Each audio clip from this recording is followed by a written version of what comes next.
welcome to the Eden Project podcast. We are here to talk about using whole foods from an Asian perspective and how Asian foods can be used to heal. Today's episode will be all about eczema, as this is actually a very hot topic.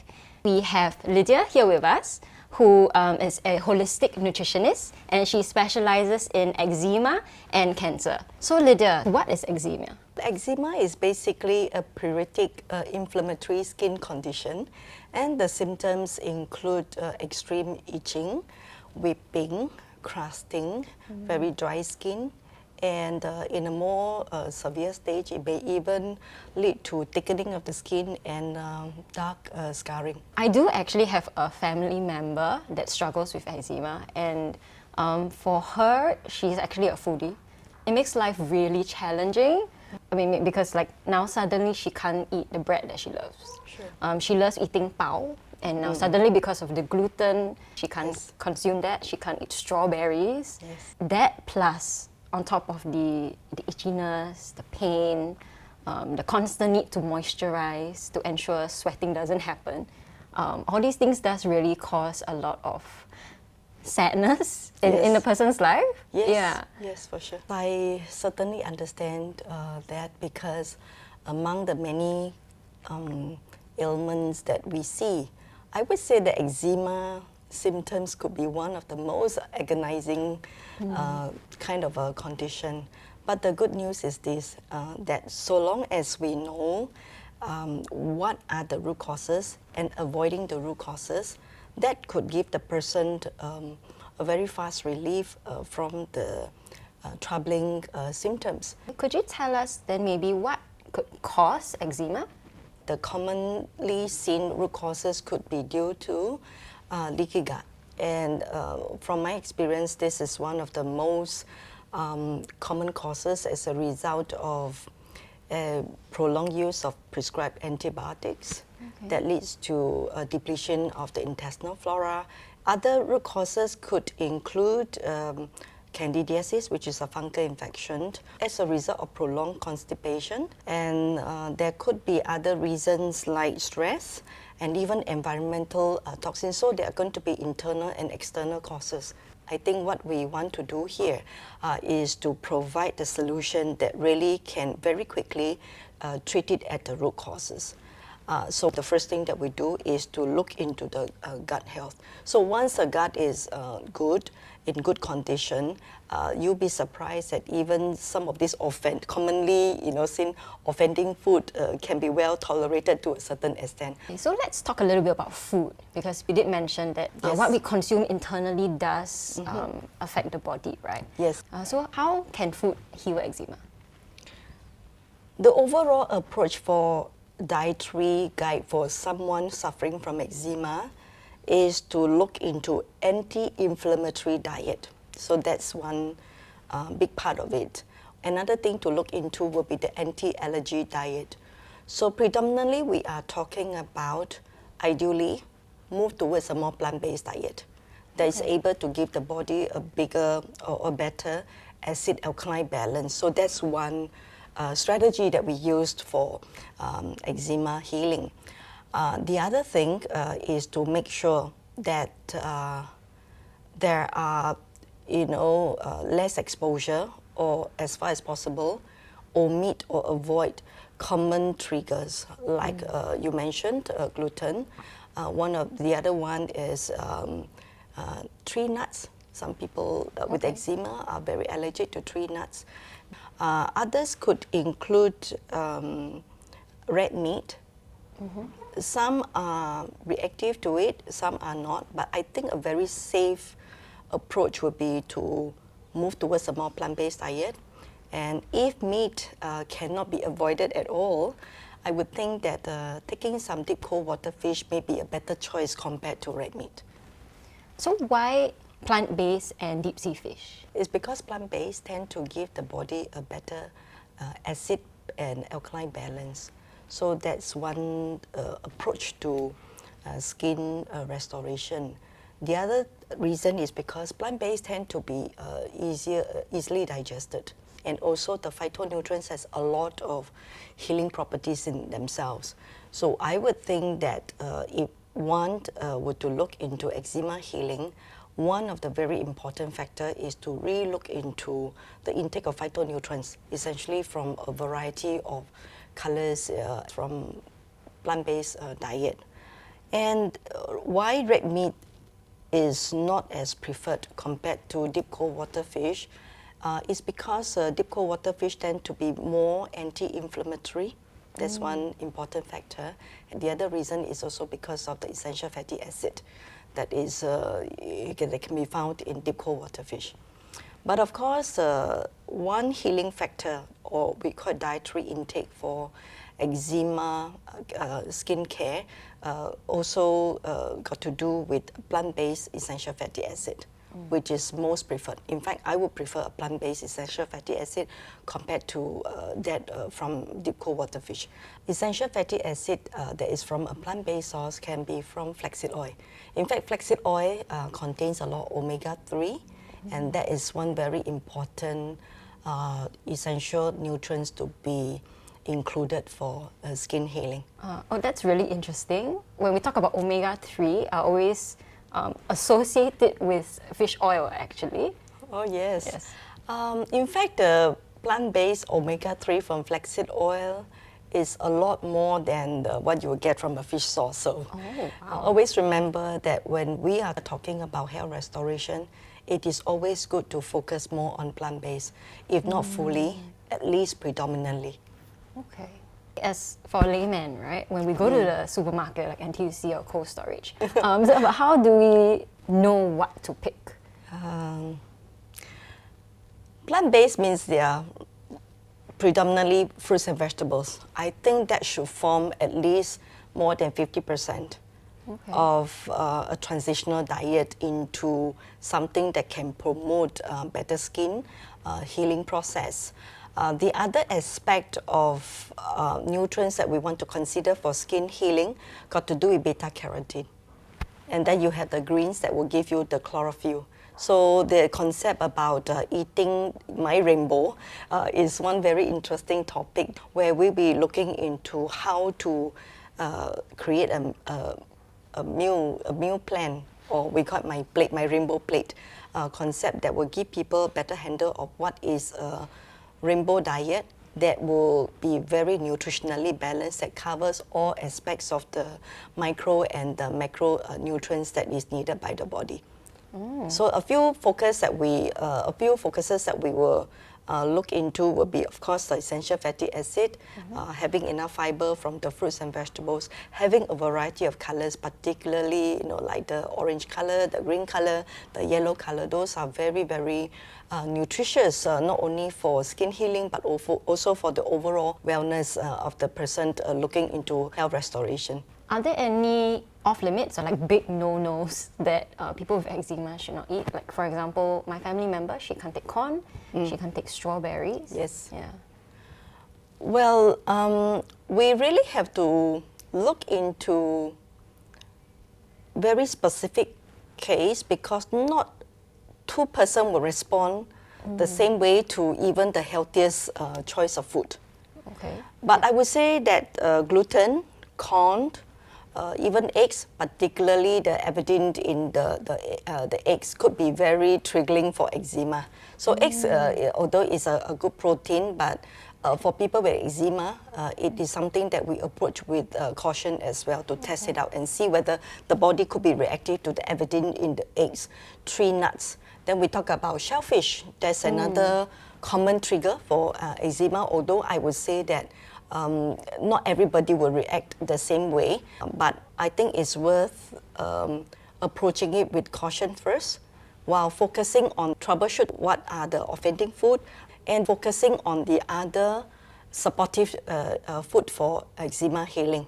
And the other aspect of eczema healing that I think is accelerating the whole restoration process is juicing. Ah, all right. Because it's, like you mentioned about your family member, let's say if it's a small kid, it's sometimes very difficult to get a kid, or even an adult to suddenly change a diet to be a more plant-based diet. But I think drinking the vegetables and the fruit juices could be very fast. both in terms of the preparation and both in terms of how the body will respond. Even the skin will respond very positively to juices. I mean, hearing all this from Lydia, this actually is one big reason why I started the Eden Project. Yes. I have encountered, and I do have close family friends and family members who struggle with eczema. Yes. And not just eczema, but even just being able to transit into a healthier lifestyle, consuming more whole foods, Yes. less fried foods, healthier oils, Yes. things like that. And it's really difficult, even for me personally. It is so much easier to pick something that looks appetizing, tastes appetizing, Yes. right? And is quick and easy to do, right? Yes. So the whole idea behind the Eden Project actually then became to, how can I make food using as healthy items and products as possible, whether Yes. whole foods, healthy oils, even essential fatty acids, yes. right? But it has to taste great, Yes. right? It has Absolutely. to be palatable, you know, it has to make your body and your stomach Happy. happy, right? and healthy, I think yes. that's like the biggest Correct. thing with healthy food nowadays is that it's like, oh, when I think about healthy food, I think about salads, Yes. no dressing or like minimal dressing. Yes. And it's always so like cold, a Yes. bit detached, Yes. right? So how then can I make this and fulfill both the emotional and the actual need of the body? Yes. Yeah. So like one thing I did for my family member was she loves to eat pao, right? But she can't take gluten. She can't take corn. And I was like, oh no, how do I do this? And she was really sad, right? Oh. So that is one thing that I realized a lot of people who struggle with Yes. food sensitivity, they end up becoming really sad because they suddenly have to cut out like 50 or 60% of the kind of food that they love. Sure. And it's either they cut it out or they take it in and they suffer through the pain. Yep. Right. But can I then do something that enables them to consume food that makes them happy, Yes. without having to suffer through the pain, right? Yes. Or any Yes. after effects, or even having to take medicine after that, right? Yes. So the pao was one big experiment that I did, and it was great. I managed to find substitute healthy flours Yep.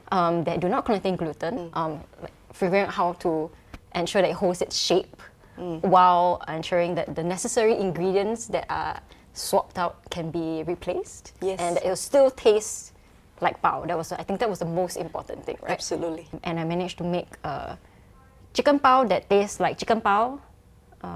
Did not really look like chicken pao, but it really tasted like chicken pao.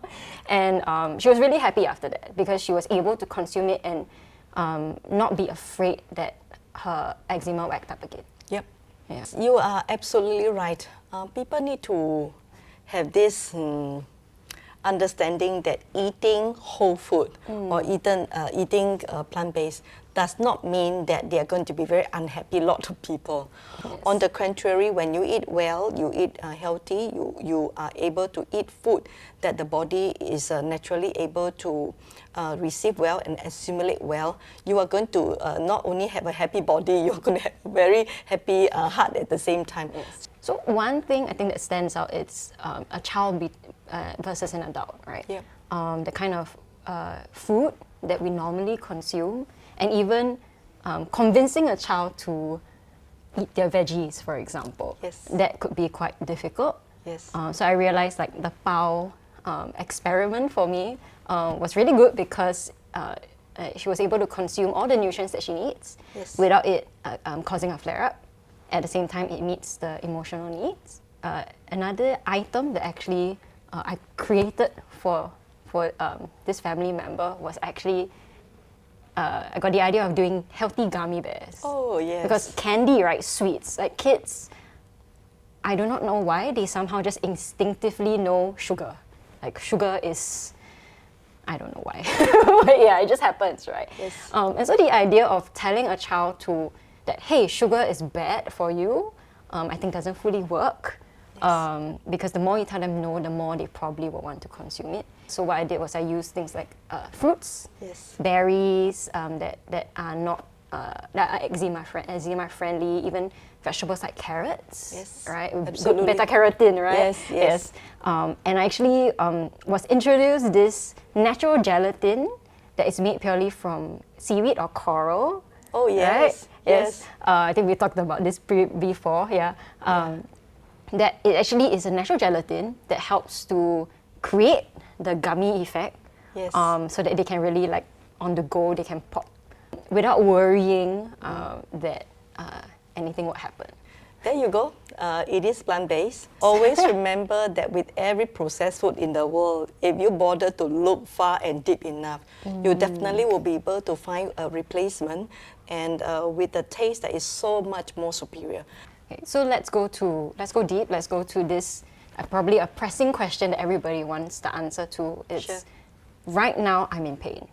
Yes. Like my skin is flaring up, and I can't wait that long for this the transition to happen. What should I do? That's a very good question. First, check whether the person is still able to function. If the person is really not able to function, then I think we have to settle the most immediate. The most immediate is to take whatever conventional approach.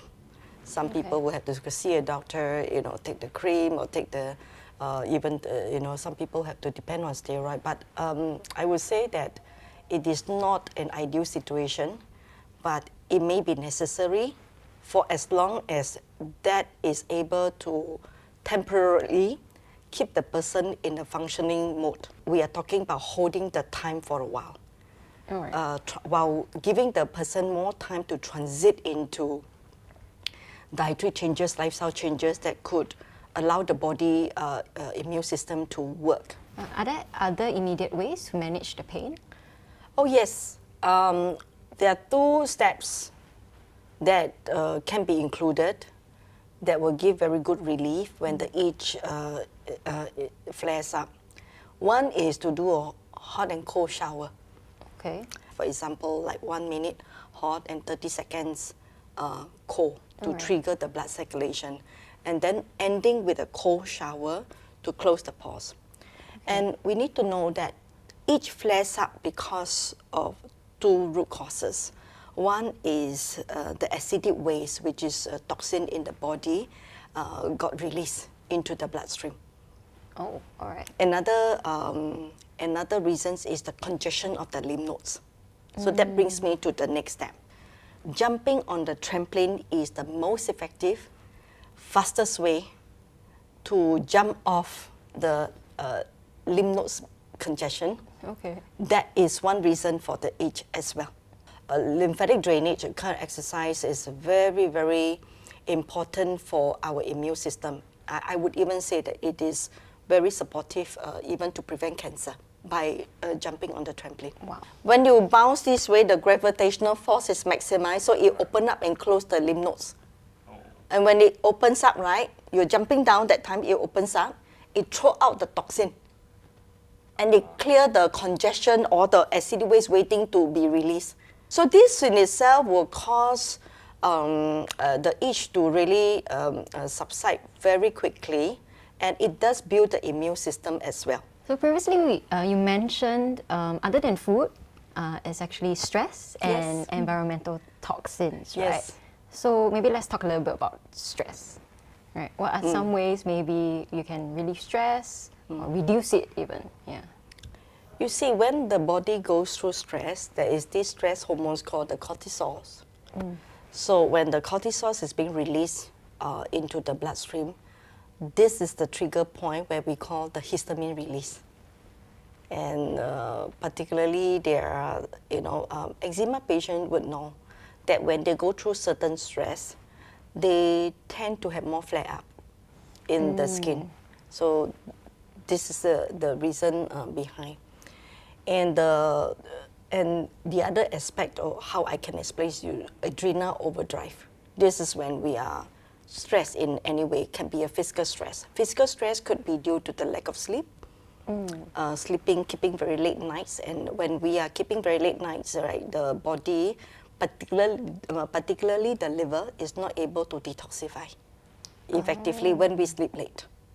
So that's another, lifestyle change for eczema patients. So this will be the stress aspect. The other aspect of stress can be emotional stress.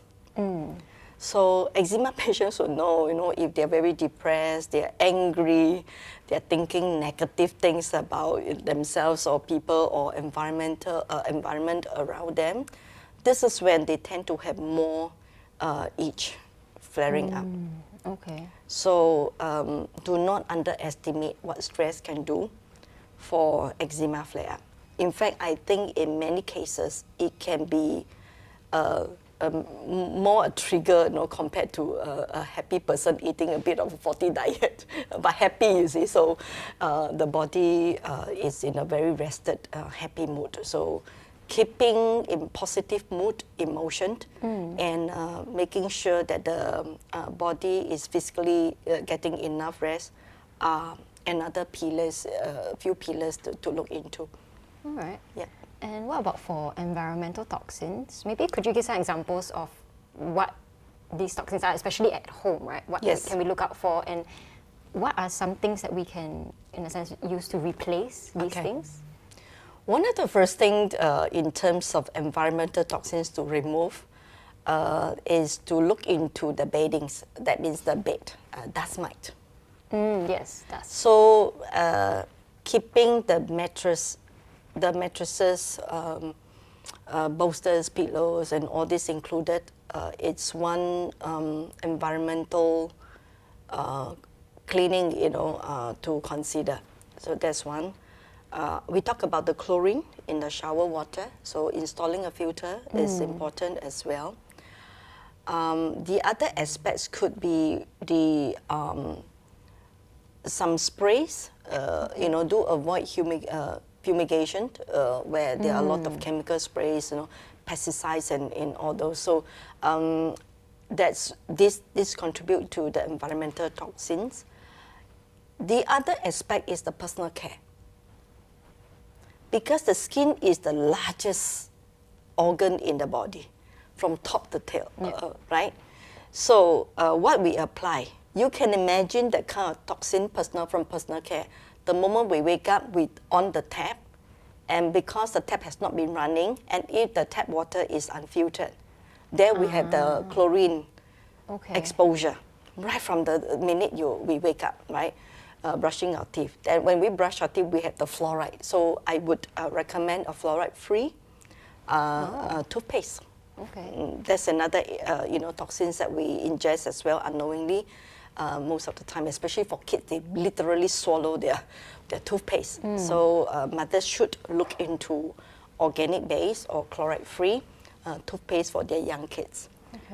So that then, not forgetting our shampoo, our soap, and all that. Those are having a lot of harsh chemicals and xenoestrogen as well that we absorb into the skin. And then in the whole process, there is this blood toxicity, and then that affects our liver, and then the whole vicious cycle continue to circulate in the body.